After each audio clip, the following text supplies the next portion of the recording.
Hello, I am the cartoonist M. Rashid.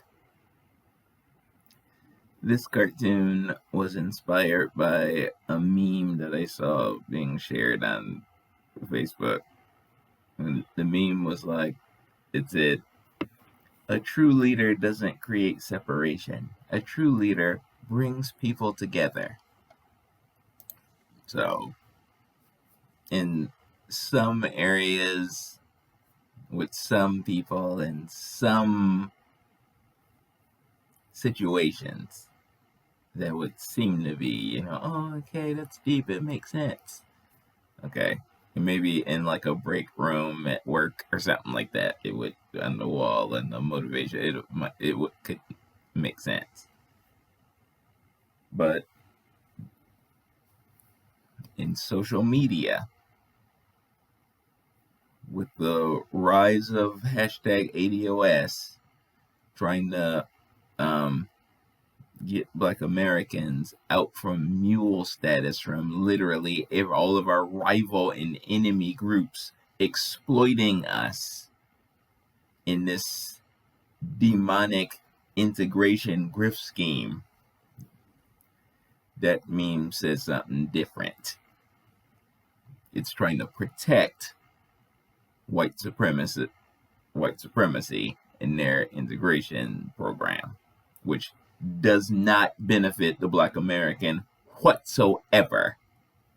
There's a small percentage of Black Americans who are able to like work in these white-owned monopolies and make a little money and stuff. That's not helping us. That's like it's the equivalent of allowing the slaves like to keep a little bit of the tips that they do when they like playing the fiddle at the cakewalk or something like that. Here's a pence or whatever, a penny or whatever for your good work. Good job today, Toby. Here's a penny. That's the people who are doing well in integration. That's the functional equivalent. The group is doing terrible. So individuals who are doing okay in it don't mean anything.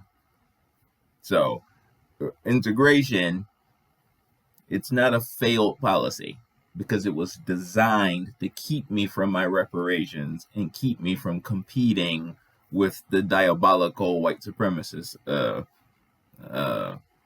racists, the white racist aristocracy. It was designed to keep me subjugated for continued exploitation and plunder. So it was not a failure, but it didn't do anything for me. It was a tool of my enemy against me. In that, it was a success. So any messaging that's saying, a good leader doesn't split people apart, because that's a semantic word game. During the real civil rights, before it was usurped by the enemy, we were fighting for reparations and economic inclusion and a laundry list of like other political agenda items. Getting Jim Crow off the books was one of them in those days.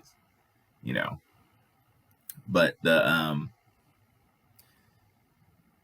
economic inclusion, and then they changed it to integration. It seems like, if you don't know, it seems like, they're saying the same thing. Inclusion, integrate, it's the same. Come on, lighten up. Economic inclusion means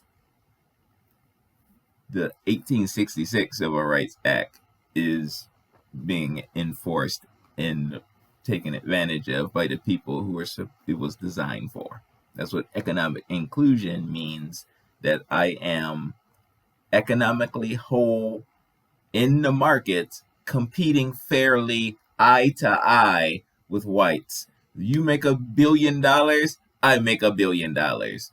You see what I'm saying? That's economic inclusion. We're whole and competing fairly in the markets. The wealth is being shared between the groups fairly. with fair competition regulated by the government's antitrust law oversight. That's economic inclusion.